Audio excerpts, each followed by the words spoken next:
Setiap manusia jika ditanya, di mana kita bisa melihat keindahan dunia yang diciptakan Tuhan? Bisa saja orang tersebut menyebutkan tempat-tempat yang terlihat indah di matanya. Di sini, objektivitas manusia bermain. Bisakah kita lebih kritis? Mari kita ganti dengan pertanyaan, bagaimana dunia bisa terlihat indah? Apa yang lebih ajaib dari tempat-tempat yang manusia itu sebutkan? Atau bagaimana tempat tersebut bisa terlihat indah bak surga dunia? Apa yang mempengaruhinya? Untuk mendapatkan dan melihat keindahan dunia, kita hanya memerlukan air dan blush. Semua akan terlihat indah. Sejenak, kita kesampingkan masalah keindahan. Ayo kita mempertanyakan, bagaimana kita bisa menopang hidup tanpa sumber daya utamanya? Apa yang paling berharga di dunia ini? Jawabannya, air. Simple things but we are always forgetting. Hanya saja saat ini, air tengah mengalami krisis yang sangat mengerikan. Padahal, bumi itu planet biru. Tapi, bagaimana bisa bumi yang sebagian besarnya adalah air, tapi tetap kekurangan air? Mari kita presentasikan. 97% air di bumi itu air laut. 2% lagi itu air di kutub. Nah, manusia hanya bergantung pada 1% air di bumi, yaitu air tawar. Persentase 1% ini kita harus tetap bertahan untuk keseimbangan hidup di bumi. Kita minum, mencuci tangan, bahkan menyiram toilet. Bukan hanya manusia, tumbuhan dan hewan pun menggunakan air untuk bertahan hidup.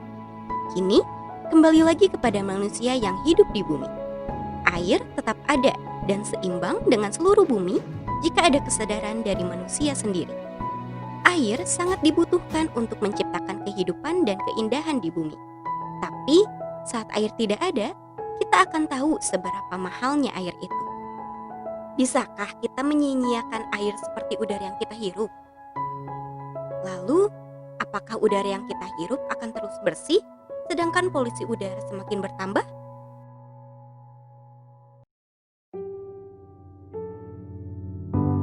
Hutan menghasilkan sekitar 28% dari oksigen yang ada saat ini.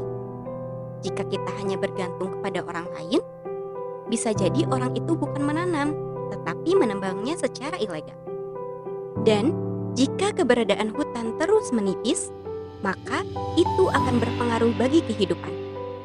Karena peranan hutan dalam menghasilkan oksigen akan menurun. Menjaga kealamian hutan dapat membuat hidup terjaga dari maraknya polusi udara. Akankah kita hanya bergantung kepada hutan? Bagaimanakah kita berperan untuk menyelamatkan kehidupan? Salah satu cara agar oksigen tetap terjaga walau di rumah saja adalah dengan menanam pohon. Alasan positif menanam pohon adalah menyelamatkan kehidupan.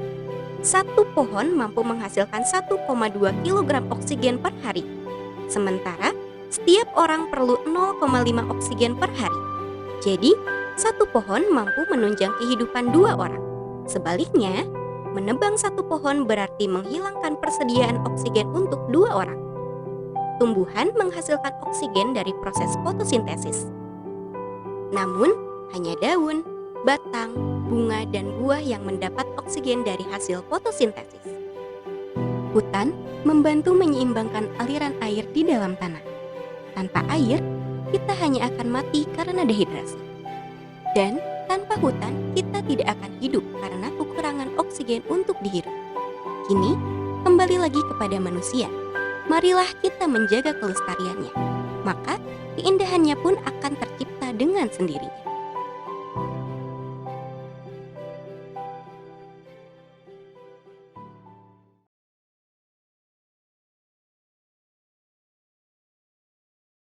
Hidup masih panjang.